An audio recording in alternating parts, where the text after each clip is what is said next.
ಎರಡು ಕ್ಷೇತ್ರಕ್ಕೆ ನಾನು ಭೇಟಿ ಕೊಟ್ಟಿದ್ದೆ, ದಾವಣಗೆರೆ ಮತ್ತು ಬಾಗಲಕೋಟೆ. ನನ್ನ ಅಸೆಸ್ಮೆಂಟ್ ಪ್ರಕಾರ ಎರಡನ್ನೂ ಗೆದ್ದಿದ್ದೇವೆ. ನಾವು ಅದಕ್ಕೆ ಅನೇಕ ಕಾರಣಗಳನ್ನು ಕೊಡ್ಬೋದು. ಕಳೆದ 3 ವರ್ಷದಿಂದ ನಮ್ಮ ಸರ್ಕಾರ ಏನು ಜನಪರವಾದಂಥ ಕಾರ್ಯಕ್ರಮಗಳನ್ನು ಕೊಟ್ಟಿದೆ, ಅದು ಜನರಿಗೆ ತಲುಪಿದೆ ಅನ್ನೋದು ಗೊತ್ತಾಗ್ತಾ ಇದೆ. ಬರೀ ಗ್ಯಾರಂಟಿ ವಿಚಾರದಲ್ಲಿ ಅಷ್ಟೇ ಅಲ್ಲ, ಅನೇಕ ಕಾರ್ಯಕ್ರಮಗಳನ್ನು ಬಡವರಿಗೆ ಒಂದು ರೀತಿಯಲ್ಲಿ ನ್ಯಾಯ ಒದಗಿಸೋ ರೀತಿಯಲ್ಲಿ ಕೊಟ್ಟಿದ್ದೇವೆ.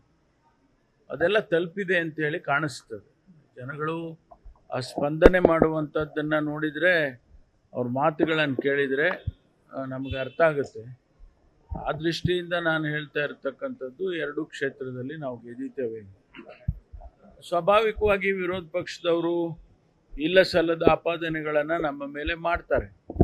ಅದರಲ್ಲೂ ಚುನಾವಣೆ ಸಂದರ್ಭದಲ್ಲಿ ಬೇರೆ ಬೇರೆ ವಿಚಾರಗಳನ್ನೆಲ್ಲ ಮಾತಾಡ್ತಾರೆ, ಸಂಬಂಧಪಟ್ಟದೇ ಇರೋದೆಲ್ಲ ನಾವು ಮಾತಾಡ್ತಾರೆ.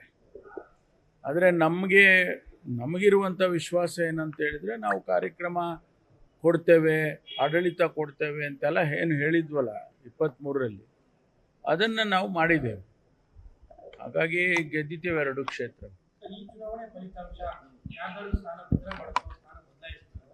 ಆ ರೀತಿಯ ಅಸೆಸ್ಮೆಂಟ್ ಏನಿಲ್ಲ, ದಿಕ್ಸೂಚಿ ಅಂತೂ ಏನೇ ಆಗೋದಿಲ್ಲ.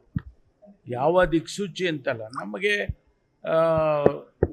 ಎರಡೂ ಕ್ಷೇತ್ರದಲ್ಲಿ ಮತ್ತು ರಾಜ್ಯದಲ್ಲಿರುವಂಥ ವಾತಾವರಣ ಇವತ್ತು ಏನಿದೆ ಅಂದರೆ, ನಮ್ಮ ಸರ್ಕಾರದ ಬಗ್ಗೆ ಒಳ್ಳೆಯ ವಾತಾವರಣ ಇದೆ ರಾಜ್ಯದಲ್ಲಿ. ಹಾಗಾಗಿ ನಾವು ಗೆದ್ದಲೇಬೇಕು, ಗೆದ್ದಿದ್ದೇವೆ.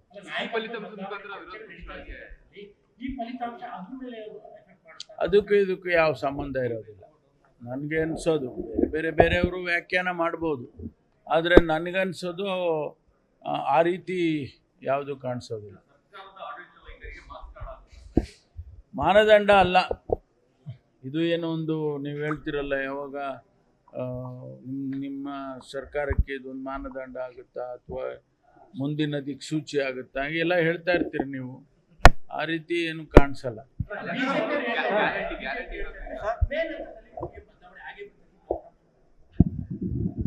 ನಾನು ಹೇಳಿದ್ನಲ್ಲ, ಇದಕ್ಕೂ ಅದಕ್ಕೂ ಸಂಬಂಧವೇ ಇಲ್ಲ. ಯಾಕೆ ಸಂಬಂಧ ಕಲ್ಪಿಸ್ಬೇಕು ಇದಕ್ಕೆ? ಇಲ್ಲ, ಅದರ ಯಾರಾದರೂ ಹೇಳಿದಾರ ಬದಲಾವಣೆ? BJP-ಯವ್ರು ಬಿಡಿ ಅಂದರೆ, BJP-ಅವ್ರನ್ನ ನಾವೇನು, ಅವರ ಅಸೆಸ್ಮೆಂಟ್ ನಮಗೆ ಬೇಕಾಗಿಲ್ಲ.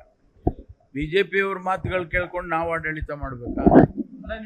ಅಲ್ಲ, ನಮ್ಮ ಪಕ್ಷದಲ್ಲಿ ಆಂತರಿಕವಾಗಿ ಬದಲಾವಣೆ ಚರ್ಚೆಗಳಾಗ್ತಾ ಇರ್ತವೆ. ಆದರೆ ಚುನಾವಣೆ ಆದ ತಕ್ಷಣ ಹಿಂಗಾಗುತ್ತೆ ಹಂಗಾಗುತ್ತೆ ಅಂತ ನಾನು ಹೇಳೋದಕ್ಕೆ ತಯಾರಿಲ್ಲ. ಬೇರೆ ಯಾರು ಹೇಳ್ಬೋದು. ಅಲ್ಲದೆ ನಾನು ಹೇಳಕ್ಕೆ ತಯಾರಿಲ್ಲ, ಬೇರೆಯವರೆಲ್ಲ ಹೇಳ್ಬೋದು ಒಂದೇ. ಅದಕ್ಕೆ ನಾನು ಅಧ್ಯಕ್ಷನಾಗಿದ್ದೆ ನಿಜ, ಅದಕ್ಕೆ ನಾನು ಹೇಳ್ತಾ ಇರೋದು. ನನ್ನ ವೈಯಕ್ತಿಕವಾದ ಅಭಿಪ್ರಾಯ ನಾನು ಹೇಳ್ತೇನೆ. ಬೇರೆಯವರು ಅವರೆಲ್ಲ ಹೇಳಿದಾರಲ್ಲ, ಬೇರೆಯವರು ಅವರೇನು ಪಾರ್ಟಿ ಲೈನಲ್ಲಿ ಹೇಳಿದಾರ? ವೈಯಕ್ತಿಕವಾದ ಅಭಿಪ್ರಾಯ ಹೇಳಿದ್ದಾರೆ. ನಾನು ನನ್ನ ವೈಯಕ್ತಿಕವಾದ ಅಭಿಪ್ರಾಯ ಹೇಳಕ್ಕೆ ನನಗೆ ಯಾವುದು ನಮಗೇನು ಗೊತ್ತೇ ಇಲ್ಲಲ್ರಿ, ಯಾರು ಹೇಳಿದ್ದಾರೆ? ಈಗ ನೋಡಪ್ಪ, AICC ಹೇಳಬೇಕು. ಯಾರು ಬದಲಾವಣೆ ಮಾಡೋರು? AICC ಹೇಳಬೇಕು.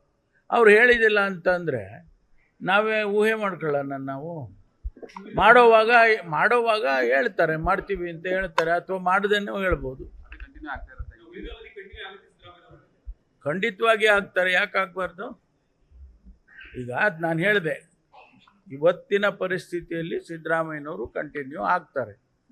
ಇಲ್ಲ ಆಗೋದಿಲ್ಲ ಅಂತ ಹೇಳಿದ್ರೆ ನಾನಲ್ಲ ಹೇಳೋದು, ಅದನ್ನು ಪರಮೇಶ್ವರ್ ಹೇಳಿದರೆ ಆಗ್ಬಿಡೋದಿಲ್ಲ, ಹೈಕಮಾಂಡ್ನವರು ಹೇಳ್ಬೋದು. ಶಿವಕುಮಾರ್ ಅವರ ಪರಿಸ್ಥಿತಿ ಏನು ಪರಿಸ್ಥಿತಿ? ಅವರು ಅಧ್ಯಕ್ಷರಿದ್ದಾರೆ, ನಮ್ಮ ನಾಯಕರಿದ್ದಾರೆ, ಡೆಪ್ಯೂಟಿ ಚೀಫ್ ಮಿನಿಸ್ಟರ್ ಇದ್ದಾರೆ. ಬಲವಾದ ಆಕಾಂಕ್ಷೆ ಸರ್. 2.5 ವರ್ಷ ಆದ್ಮೇಲೆ ಅವ್ರು ಸಿಗುತ್ತೆ ಅಂತ ಹೇಳಿ ಅವರು ಜೋರು ನೋಡ್ತಾರೆ, ಕಾಲ ಬರುತ್ತೆ ಅಂತ ಅವರು ಅಂತಾರೆ. ಅದು ಒಂದ್ ರೀತಿಯಿಂದ ಇಲ್ಲ ಅಂತ ಹೇಳ್ಬಿಟ್ರೆ ಅವರು ಮೊದಲನೇ ಅದು ನಾನು ಹೇಳಕ್ಕಾಗತ್ತೇನ್ರಿ? ನಾನು ಹೇಳಕ್ಕಾಗತ್ತಾ? ಹೌದು, ನಮ್ಮ ಶಿವಕುಮಾರ್ ಅವರು ನಮ್ಮ ನಾಯಕರಿದ್ದಾರೆ, ಇವತ್ತು ನಮ್ಮ ಅಧ್ಯಕ್ಷರಿದ್ದಾರೆ, deputy chief minister, senior leader ಇದ್ದಾರೆ. ಅವ್ರನ್ನ ಮುಖ್ಯಮಂತ್ರಿ ಮಾಡೋದು ಯಾರು? ಹೈಕಮಾಂಡ್ನವ್ರು ಹೇಳಬೇಕು. ಹೈಕಮಾಂಡ್ ಹೇಳಿದ್ರೆ ಅಲ್ಲಿ ಮುಗಿಯುತ್ತಲ್ವಾ? ಹೇಳೋ ತನಕ ಕಾಯೋಣ.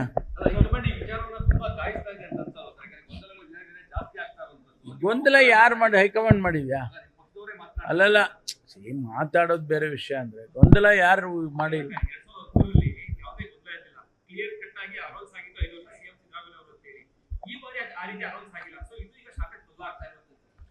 ನೋಡಿ, ಅವತ್ತು ಅನೌನ್ಸ್ ಆಗಿರಲಿಲ್ಲ. ನಾನೇ ಇದ್ದೆ ಅಲ್ಲ. ನಿಮ್ಗೆ 5 ವರ್ಷ ಮುಖ್ಯಮಂತ್ರಿ ಮಾಡ್ತೀವಿ ಅಂತ ಏನು ಹೇಳಿದ್ರು ಅವತ್ತು? 13ರಲ್ಲಿ ಮುಖ್ಯಮಂತ್ರಿ ಮಾಡಿದರು, 18-18ರವರೆಗೂ ಅವರೇ ಇದ್ದರು.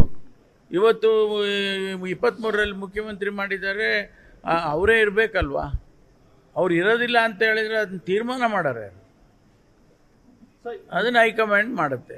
ಯುದ್ಧದ ಹೆಸರಿನಲ್ಲಿ ಸರ್ ಬಹಳಷ್ಟು ಬೆಲೆಗಳನ್ನ ಜಾಸ್ತಿ ಮಾಡ್ತಾರೆ. ಒಂದು ರೀತಿ ಮಾರ್ಕೆಟ್ ಅಲ್ಲಿ ಕಂಟ್ರೋಲೇ ಇಲ್ಲ. ಬಹಳಷ್ಟು ಎಲ್ಲ ಅದೇ ನಾವು ಹೇಳಿದ್ದೇವೆ. ಫುಡ್ ಡಿಪಾರ್ಟ್ಮೆಂಟ್ನವರು ಅವರು ಎಲ್ಲಿ ಕಾಳಸಂತೆ ನಲ್ಲಿ ಮಾರಾಟ ಮಾಡ್ತಾರೆ ಗ್ಯಾಸ್ ಸಿಲಿಂಡರ್ಗಳನ್ನ, ಅದೆಲ್ಲ ಒಂದು ರೀತಿಯಲ್ಲಿ ನಾವು ನಮಗೆ ಗೊತ್ತಾದ ತಕ್ಷಣ ಅವ್ರ ಮೇಲೆ ನಾವು FIR ಹಾಕ್ತೀವಿ. ಆದರೆ ಬೆಲೆ ಜಾಸ್ತಿ ಆಗ್ತಾ ಇದೆಯಲ್ಲ, ಆ ಬೆಲೆ ಜಾಸ್ತಿಯನ್ನು ನಿಯಂತ್ರಣ ಮಾಡೋರು ಕೇಂದ್ರ ಸರ್ಕಾರ ಮಾಡಬೇಕು ಮತ್ತು ರಾಜ್ಯ ಸರ್ಕಾರಕ್ಕೆ ನಮಗೆ ನಮ್ಮ ಇತಿಮಿತಿಯಲ್ಲಿ ನಾವು ಕಂಟ್ರೋಲ್ ಮಾಡ್ತೀವಿ.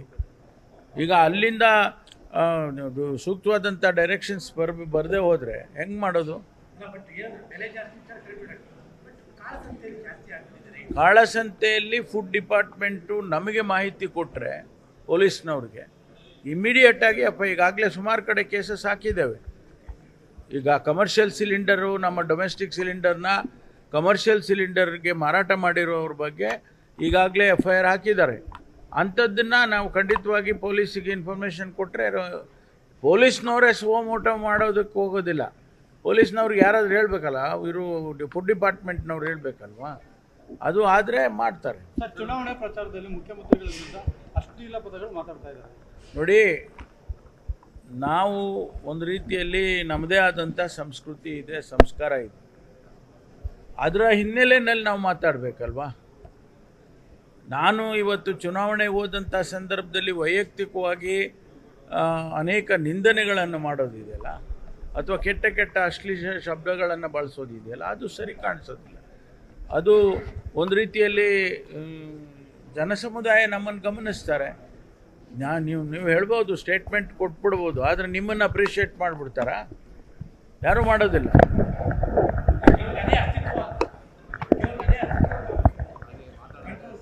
ಸರಿ ಇಲ್ಲ ಅದು.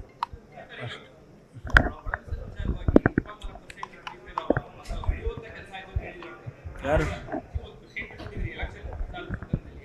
ಹೊಡೆಯೋಂಥ ಕೆಲಸ ಅಲ್ಲ ರೀ. ಈಗ ಇವರು ನಾನು ಹೊಡೆದಿದ್ದೀನ?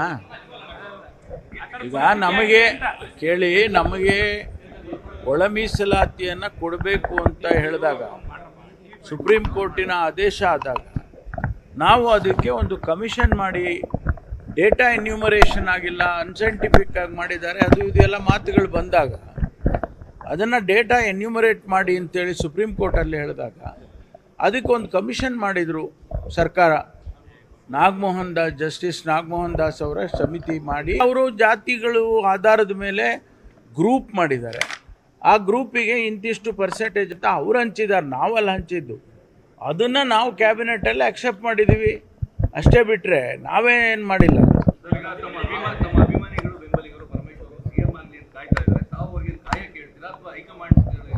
ಈಗ ಯಾಕೆ ಬೇಕದು ಸುದ್ದಿ?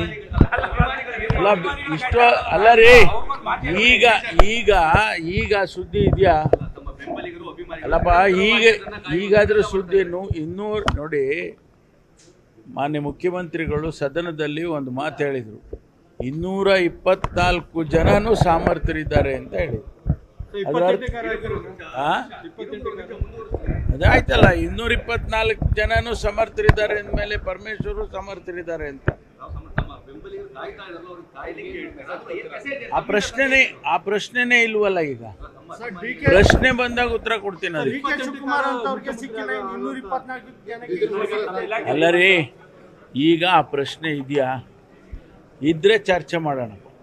ಸುಮ್ಮನೆ ಅನಾವಶ್ಯಕವಾಗಿ ನೀವು ಪ್ರಶ್ನೆ ಕೇಳೋದು, ನಾನು ಉತ್ತರ ಕೊಡೋದು ಸರಿಯಾಗಿರಲ್ಲ. ಅರೆ ಅಭಿಮಾನಿಗಳು ಬಹಳ ಜನ ಕೇಳ್ತಾರಪ್ಪ, ಏನೇನೋ ಕೇಳ್ತಾರೆ, ಅದನ್ನೆಲ್ಲ ನಾವು ಮಾಡೋಕ್ಕಾಗುತ್ತೆ. Thank you.